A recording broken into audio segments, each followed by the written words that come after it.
Bonjour à tous. Je m'appelle en effet Nadia Birukova, je suis russe et jusqu'à mes 22 ans, je n'ai jamais ressenti la différence. Je faisais tout comme les autres, d'abord école, collège, lycée, après les grandes études. À 22 ans, je suis arrivée à Paris. J'avais mon certificat de scolarité dans la poche, en logement à 15 minutes du boulevard Saint-Michel, même quelques connaissances parmi les Français. Et pourtant, un sentiment étrange était toujours présent dans ma tête. Ma manière de parler et d'exprimer ma pensée, mes vêtements, même mon physique en fait était différent. Constamment, j'avais envie de rejeter tout cet héritage culturel, de me changer afin de devenir comme les autres, afin de devenir française. Je me suis demandé plusieurs fois d'où vient ce malaise. Effectivement, lorsqu'il s'agit de l'immigration volontaire ou forcée, le fait de devenir immigré signifie de devenir quelqu'un d'étrange. On choisit d'abandonner notre quotidien, nos points de repère, l'appartenance à un groupe, tout ce qu'on a construit là où il y a les racines. Finalement, lorsqu'on choisit de changer le lieu de notre naissance pour un autre, on devient littéralement un étranger. Aujourd'hui, on parle beaucoup de l'immigration.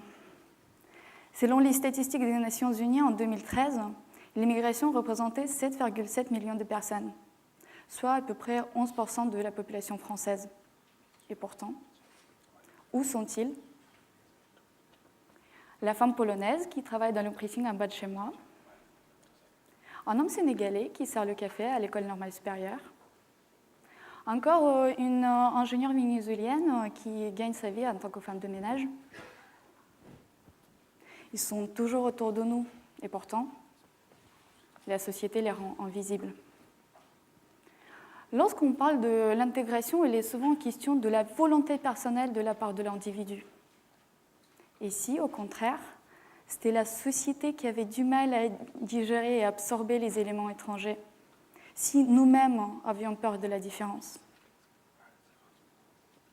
Est-ce que cela vous est déjà arrivé d'avoir une personne en face de vous qui a du mal à prononcer votre nom de famille? Moi, je me sens toujours perplexe lorsque les gens n'arrivent pas à prononcer mon nom, Birukova. Des fois, ils appellent et ils disent « Oui, je cherche à joindre votre collègue avec le nom provenant de pays de l'Est. » Alors que cette phrase, elle est quand même 3 fois plus longue que mon nom de famille. Alors, encore aujourd'hui, en 2016, il s'agit toujours du rapport de pouvoir installé entre les pays développés et tout le reste du monde. Donc, l'histoire, la politique, l'économie, et notamment le développement du marché dans nos pays d'origine, définissent notre statut social. Pour illustrer cet exemple, il suffit de comparer les deux mots, immigré et expatrié. Comme tous les synonymes, effectivement, ils se rapprochent énormément et pourtant, il y a une nuance du sens. Essayez maintenant de prononcer expatrié américain. Ça semble plutôt pas mal. Et maintenant, un expatrié algérien, un immigré français. Comment pouvons-nous dépasser ces inégalités? Ou, pour le dire autrement, comment pouvons-nous accepter ces différences? Ma réponse, c'est que le travail d'intégration doit être fait dans les deux sens. C'est-à-dire que nous devons non seulement conditionner l'autre, mais aussi nous adapter à lui.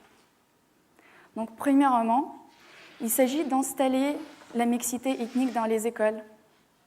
Encore aujourd'hui, il existe des établissements scolaires avec une forte ségrégation, les écoles qu'on appelle les écoles ghetto. Les systèmes scolaires ainsi produisent du séparatisme ethnique et plus généralement social, alors qu'il est nécessaire de côtoyer les différences depuis le plus jeune âge.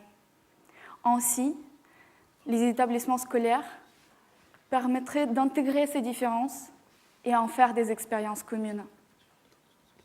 Deuxièmement, il s'agit de recruter effectivement les gens avec de différentes origines. créer des équipes multinationales. Parce que les gens qui ont une double culture possèdent des bagages culturels différents, parlent plusieurs langues.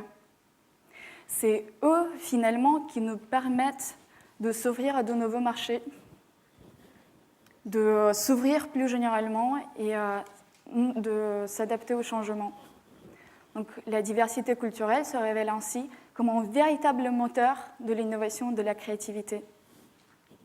Enfin, le monde change chaque jour et nous ne pouvons plus accepter les systèmes opaques qui se renferment sur eux-mêmes. Nous ne pouvons plus écarter les gens en les classant avec les étiquettes Russie, France, Nigeria, Chine. Nous devons être plus mouvants et plus flexibles. Nous devons être toujours à l'écoute des différences afin de nous adapter au monde qui change. Merci.